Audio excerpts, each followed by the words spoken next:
Let's go Broncos! Something unthinkable just happened in the Denver Broncos locker room, and it could be the biggest sign that this team isn't just turning things around, it's about to explode. We're not talking about a flashy trade or viral plays, it's something deeper. This is a decision so rare in the NFL that it practically never happens. A third-string quarterback just turned down the chance to be a starter on a team heading to the playoffs because he believes in what's happening here in Denver. You'll want to know every detail of this story because what it reveals about Sean Payton's cultural shift will surprise you. Before we begin, if you love this team, really love this team, click the like button right now. And if you've been following the Broncos for more than 20 years, leave a comment below saying, "Go Broncos! My heart bleeds orange and blue." Let's see just how deep the Broncos' passion is. Now, let's get into it. Something nearly unbelievable just happened. Sam Ehlinger, who had the opportunity to compete for a starting quarterback job with the playoff-bound Indianapolis Colts, said no. That's right, he chose to stay with Denver as a third-string quarterback, where his chances of playing a meaningful snap this season are essentially zero. Why? Because of the culture. That decision alone speaks volumes about what Sean Payton has built. It's one thing to hear guys talk about brotherhood and buy-in during mic'd-up segments, but this is proof. Players are voting with their feet. They're staying when they could be chasing checks or starting spots elsewhere. Ehlinger's decision wasn't about money or playing time. It was about being part of something real. That doesn't happen in average locker rooms. Let me be crystal clear. Ehlinger had the chance to go earn $1.7 million earlier this season by signing with a 53-man roster. And again now with the Colts potentially gearing up for a playoff run. And still, he said no. That kind of loyalty doesn't happen unless the culture is magnetic. You have to be around something special to turn down the chance at being a starting QB in the NFL. That's the power of Sean Payton, Davis Webb, and Bo Nix.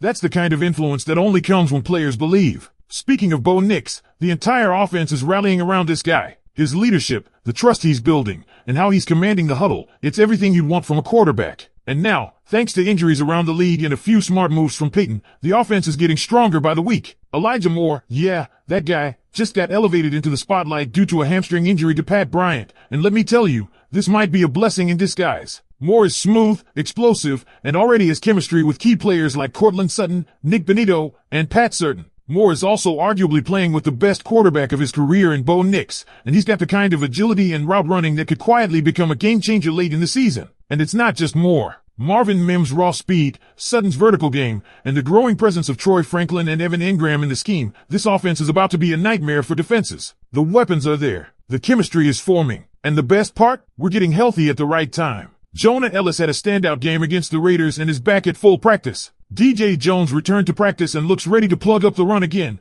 whether it's against Josh Jacobs or a backup. Now let's talk defense. Vance Joseph echoed something powerful. Crowd noise matters. At home, the Broncos are positioned to break sack records because the energy at Mile High gives this defense the extra half second it needs to explode off the line. That edge matters when you've got guys like Nick Benito, who's being compared statistically to Micah Parsons but is getting paid far less. Benito doesn't care about personal stats. He's focused on setting up his teammates to shine. We're seeing a defense that plays selflessly and violently, and it's terrifying for opposing offenses. Then there's the chess match with the roster. Payton waived veteran tight end Marcedes Lewis from the active 53-man roster, not because he's done, but because Nate Atkins is back and ready. And guess what? Lewis is expected to re-sign with our practice squad. That kind of depth management takes serious financial muscle, and it's a huge credit to the Walton Penner ownership group. Most franchises can't afford to pull these moves, but we can. And we are. Ben Powers has stacked back-to-back strong practices, and insiders say he looks dominant. If this offensive line gels at the right time, especially as Nix continues to grow into his role, Denver could be peaking exactly when it matters most. Meanwhile, Riley Moss is adapting to avoid penalties, even training with boxing gloves to avoid grabbing. He's now locking down WR2S instead of WR1S thanks to Surtain's elite coverage, and together they're forming possibly the best cornerback duo in the NFL. Injury-wise, there's one big concern.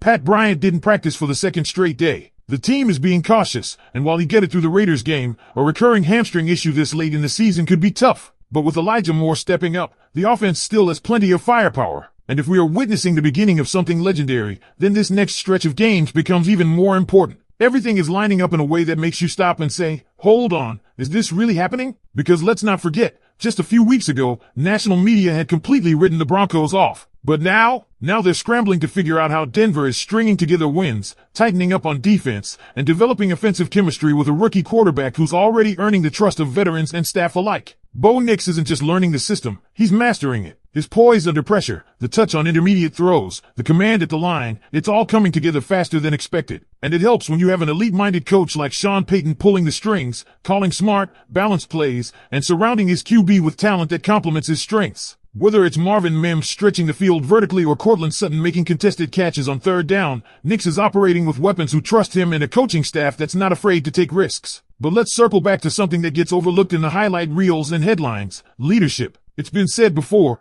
but it matters more than ever now. Guys like Marcedes Lewis being kept around for character and leadership, that's a Sean Payton signature move. It's not just about talent, it's about having veterans who set a tone during the week, who make sure the younger players understand what it takes to win in December and January. You don't build deep playoff rosters without guys like that in the building. And Payton? He's got that blueprint down to a science. Even on the defensive side, the signs of maturity and brotherhood are unmistakable. Riley Moss making smart adjustments, Jonah Ellis playing through pain and still producing, Vance Joseph dialing up pressure in creative ways. It all speaks to a unit that believes in itself. They're not just flying to the ball, they're communicating, executing with discipline, and trusting each other. That's what wins games late in the season when the margin for error gets razor thin. And how about that locker room loyalty? The Sam Ehlinger story isn't just a feel-good headline, it's a signal. Players around the league are taking notice. Denver isn't just building a team, it's becoming a destination. That matters. We've seen plenty of talented rosters fall apart because of ego, poor leadership, or lack of buy-in. But when you've got guys choosing to stay and develop, choosing to sacrifice playing time for the bigger picture, that's when you know something's clicking.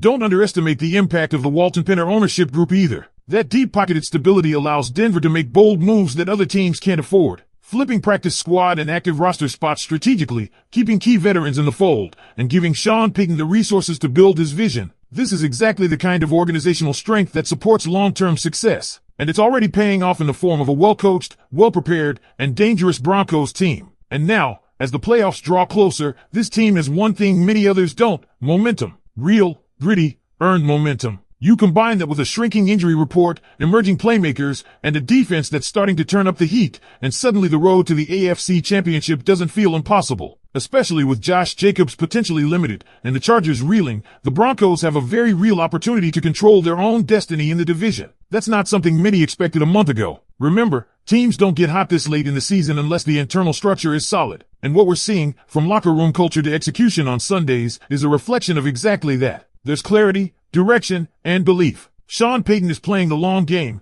but make no mistake, this team is built to win right now. So let's take stock. The Broncos have a roster full of rising stars and veteran leaders, a quarterback who's rapidly ascending, a coaching staff that's making all the right adjustments, and a fan base that's getting louder with every win. This is a team with a top-tier cornerback duo, a front seven that's getting healthier and nastier, and an offense that's unlocking more of its playbook every week. The question now becomes, how far can this go? Can Bo Nix keep this momentum up under pressure? Can the defense finish the year the way it started, smothering teams and making game-changing plays? Can this culture continue to hold strong as the stakes rise? Let us know in the comments. Do you believe this Broncos team has what it takes to make a real run at the Super Bowl? How far do you see them going if they stay healthy and hot? If you enjoyed this breakdown, make sure to subscribe to the channel, hit that like button, and check out the other videos on screen now. We've got interviews, in-depth analysis, and all the hype content you need to ride with the Broncos all the way. Go Broncos!